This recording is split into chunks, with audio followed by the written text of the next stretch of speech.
Hey Jerry, wanted to give you an update on this bracket situation here.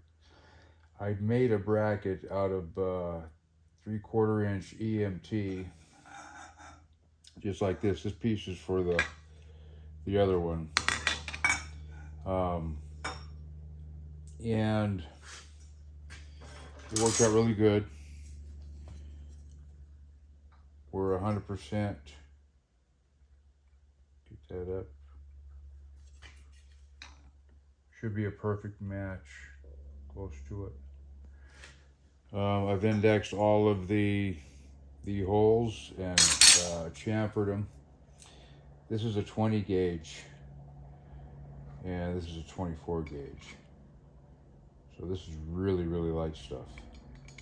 Diameter wise, this is about 3/16 larger in diameter than this, so not much. Also, our crushed lip here is about perfect. And like I say, our holes are all indexed. So that'll match up beautiful.